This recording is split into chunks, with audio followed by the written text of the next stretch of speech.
La marque Louis Vuitton vous dit-elle quelque chose? Et oui, elle est aujourd'hui la marque de mode de luxe la plus précieuse au monde et son PDG, au nom de Bernard Arnault, est également le deuxième homme le plus riche de la planète, avec une valeur nette d'environ 180 milliards de dollars. Mais alors, comment un adolescent sans abri a pu créer cette marque de la mode de luxe devenue quelques années plus tard la plus populaire du monde? Là, les choses deviennent assez sérieuses. Et dans cette nouvelle vidéo sur la vérité cachée derrière la marque Louis Vuitton, nous allons ensemble examiner certains points. Mais alors, vous êtes sans doute curieux de savoir comment un sans-abri a pu devenir milliardaire et propriétaire de la marque de mode la plus précieuse au monde? Pas de souci. Mais avant de commencer, nous vous invitons à vous abonner à Histoireflix. Sinon, le milliard ne risque jamais de frapper à votre porte. Ouais, c'est une blague. Allez, entrons dans le vif du sujet.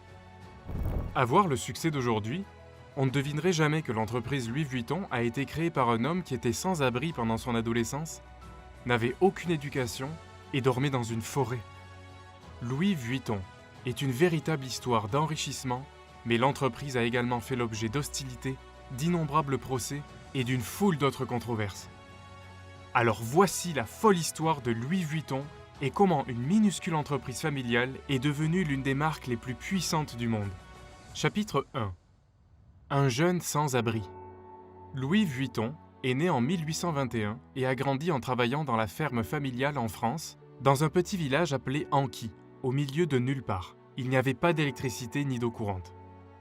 Le père de Louis, Xavier, était meunier et agriculteur. Il a perdu sa mère. Corinne fabriquait des chapeaux pour gagner un peu d'argent. Il n'y a aucune trace de l'éducation de Louis. L'école la plus proche se trouvait dans un village à 6000 de là, et on pense qu'il a travaillé à temps plein sur la ferme familiale sans apprendre à lire ou à écrire. Louis devait travailler dans les champs tous les jours, du crépuscule à l'aube, juste pour produire assez de nourriture pour aider à nourrir sa famille. Inutile de dire que les Vuitton avaient des difficultés financières, et que le jeune Louis est né dans une situation qui aurait dû le condamner à ne jamais avoir un avenir brillant.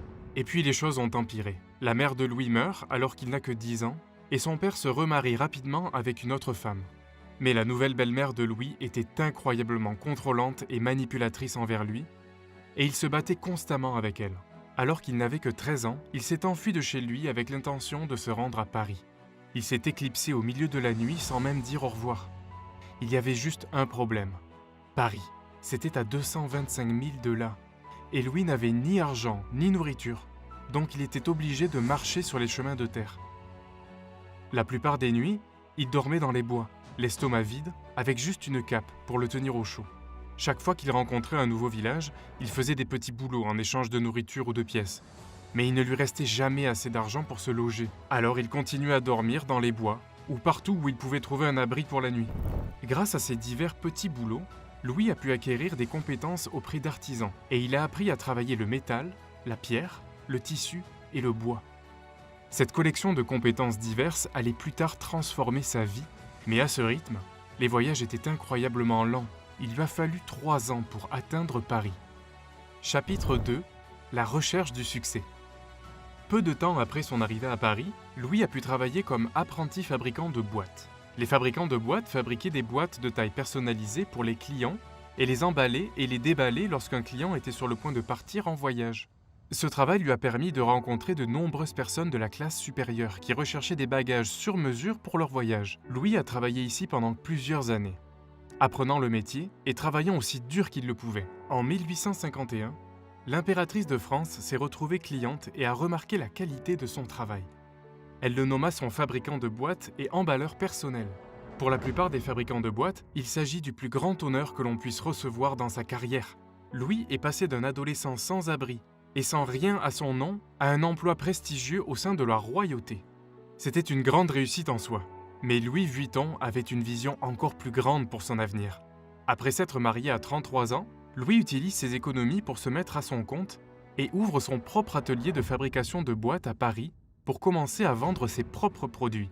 Vous voyez, Louis avait remarqué un défaut majeur dans les bagages de l'époque.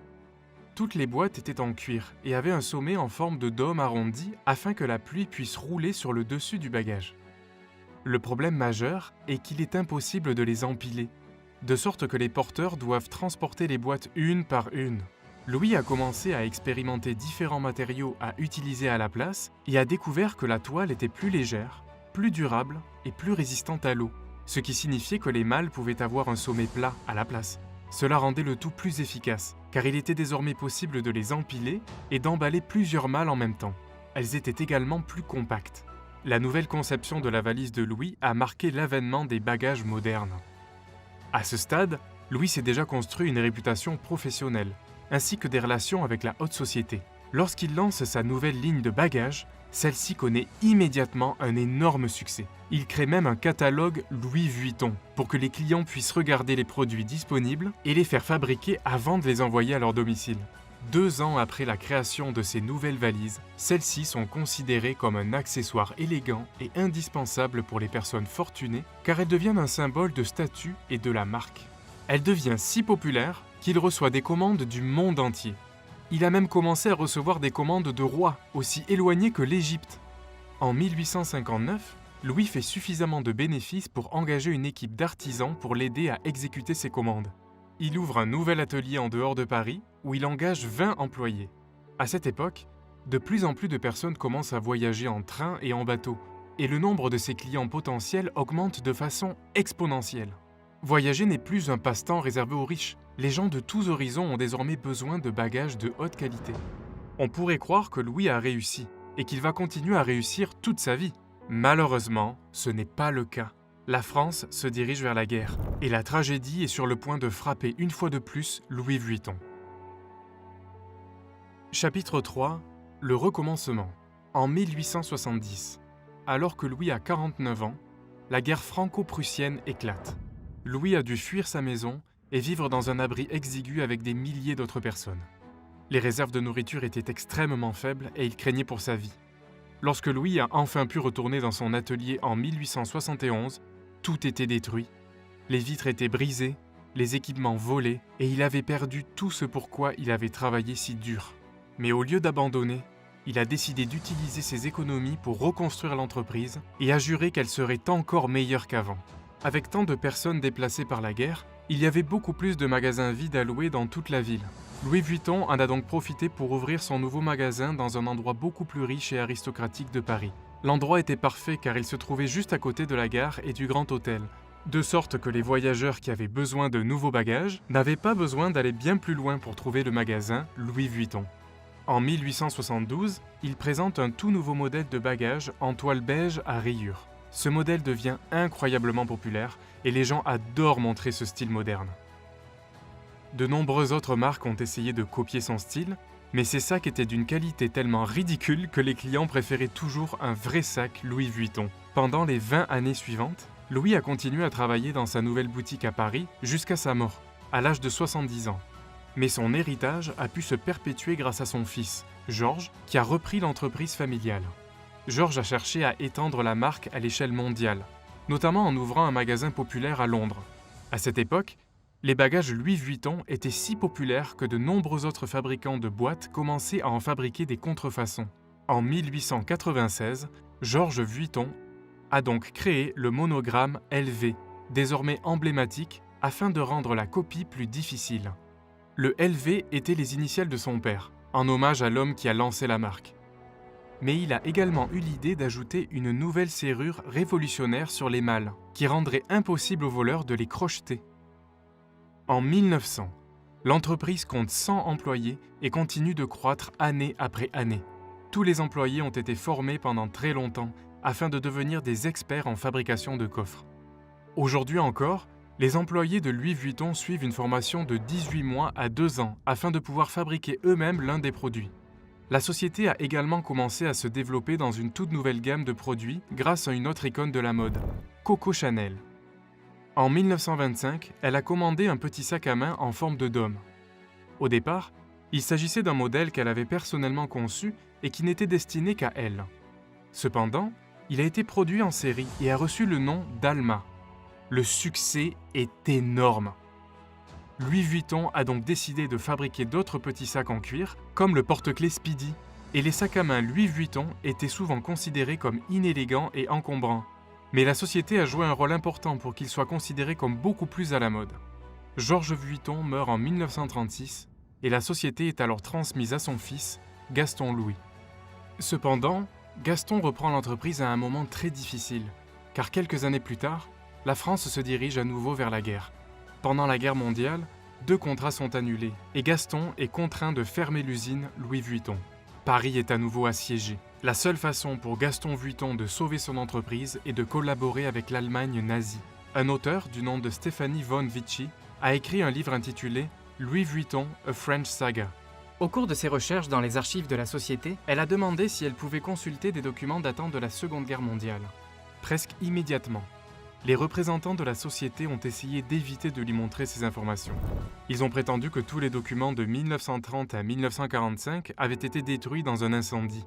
Mais après avoir fait de nombreuses recherches dans d'autres documents historiques, Stéphanie a découvert que Louis Vuitton avait pu ouvrir une boutique glamour au rez-de-chaussée de l'hôtel de Parc pendant toute la durée du régime nazi, car la société collaborait avec eux.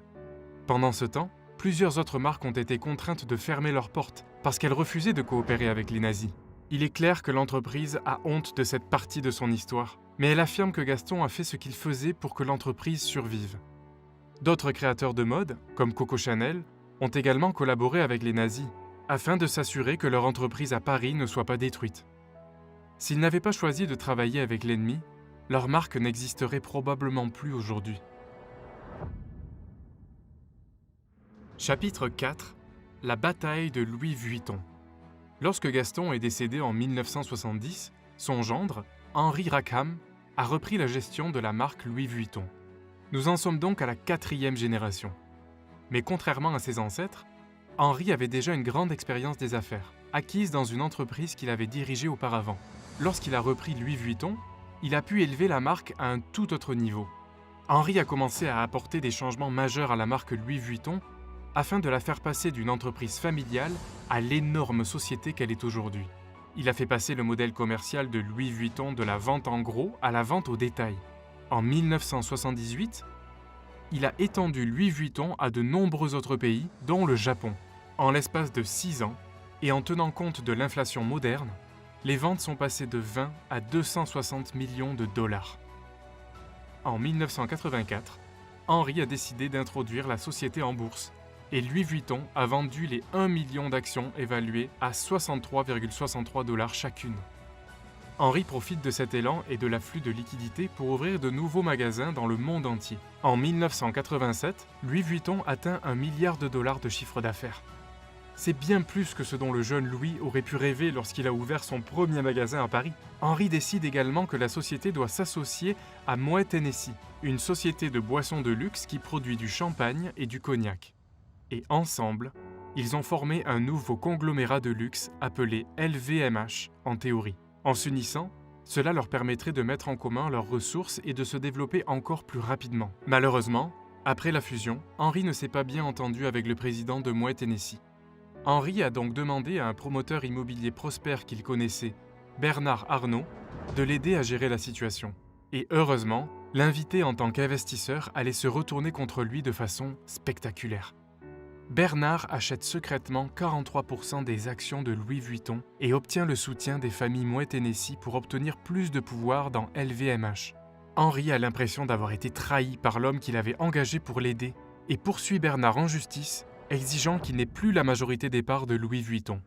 Mais les tribunaux se sont finalement rangés du côté de Bernard. Henri est tellement furieux d'avoir été poignardé dans le dos par son ami qu'il décide de ne plus travailler pour Louis Vuitton. Désormais, pour la première fois depuis près de 100 ans, aucun membre de la famille Vuitton n'est impliqué dans la marque. Après tout ce drame de l'OPA hostile de Bernard, les ventes de Louis Vuitton ont commencé à s'effondrer. Les journalistes ne couvrent plus la marque et, pendant un moment, il semble que l'entreprise pourrait faire faillite. Cependant, Bernard sait comment redresser la situation de l'entreprise. Louis Vuitton a pu faire un retour en force lorsqu'elle a commencé à collaborer avec plusieurs créateurs de mode lors de la collection du 100e anniversaire. Des grands noms comme Vivienne Westwood et Isaac Mizrahi ont tous créé leur propre version du logo LV monogramme iconique. Ils ont créé des produits que les clients n'avaient jamais vus auparavant. Et les gens ont à nouveau essayé de mettre la main sur un sac Louis Vuitton. En fin de compte, l'investissement de Bernard dans Louis Vuitton a porté ses fruits de manière massive. Il est aujourd'hui le PDG de LVMH et, En 2021, Forbes l'a officiellement désigné comme l'homme le plus riche du monde, avec une valeur nette de plus de 180 milliards de dollars. Bien sûr, ces listes de riches changent en fonction des cours de la bourse, mais il est presque toujours dans le top 5 des personnes les plus riches du monde. Cependant, parmi les personnes les plus riches, comme Bezos, Musk, Gates, Buffett, Bernard Arnault est certainement le moins connu, car il préfère rester en dehors des projecteurs. Ce que nous savons, c'est qu'il a une réputation impitoyable dans les affaires. Il est connu comme le loup en Cachemire, ce qui explique pourquoi LVMH possède aujourd'hui plus de 70 marques différentes grâce à toutes les acquisitions et fusions que Bernard a réalisées. Cette société possède tant de marques parmi les plus luxueuses du monde, et pourtant, tout a commencé avec un adolescent sans abri et sans le sou. Chapitre 5. Le jour moderne pour Louis Vuitton. Dans le monde moderne, Louis Vuitton a continué à développer sa marque avec de nouveaux styles colorés qui trouvent un écho auprès d'un public plus jeune. En 1997, Marc Jacobs devient le directeur de la création. Il a conçu la première ligne de prêt-à-porter et a également créé la populaire ligne de sac à main Vernice à monogramme. Marc Jacobs a également étendu LV aux montres, aux bijoux et aux lunettes de soleil, même s'il a fini par quitter Louis Vuitton pour créer sa propre ligne de vêtements et d'accessoires.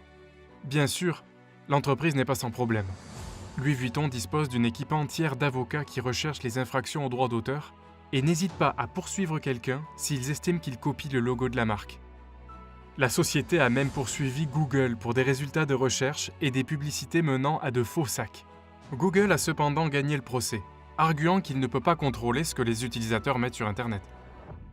Louis Vuitton a également collaboré avec des marques telles que Supreme, ce qui a permis d'élargir sa clientèle comme jamais auparavant. Croyez-le ou non, Louis Vuitton a également poursuivi Supreme en justice pour avoir copié son logo jusqu'à ce qu'il se rende compte de la rentabilité d'une collaboration. Aujourd'hui, les articles Louis Vuitton Supreme se revendent pour une petite fortune. Par exemple, la malle en cuir est en vente pour 125 000 $.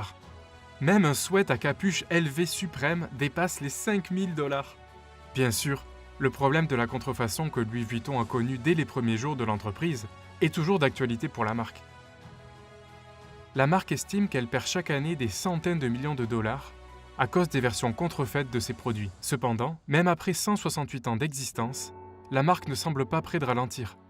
Louis Vuitton reste une marque que beaucoup de gens aspirent à porter, et c'est un produit de base pour les riches et les célèbres. Actuellement, c'est la marque de mode numéro 1 dans le monde entier, évaluée à 39 milliards de dollars, avec plus de 400 magasins. Vous pouvez trouver un Louis Vuitton dans presque toutes les grandes villes du monde. Mais que pensez-vous de Louis Vuitton ? Pensez-vous qu'il est surévalué par rapport à tout le battage médiatique ? Ou pensez-vous que la qualité de ses produits justifie son prix élevé ? Laissez-nous vos réponses dans les commentaires. Et nous vous donnons rendez-vous dans nos prochaines publications pour plus de vidéos sur les histoires similaires. N'oubliez pas de vous abonner à Histoireflix et de nous faire savoir si vous aimeriez voir d'autres sujets et vidéos sur notre chaîne. Merci encore et à la prochaine!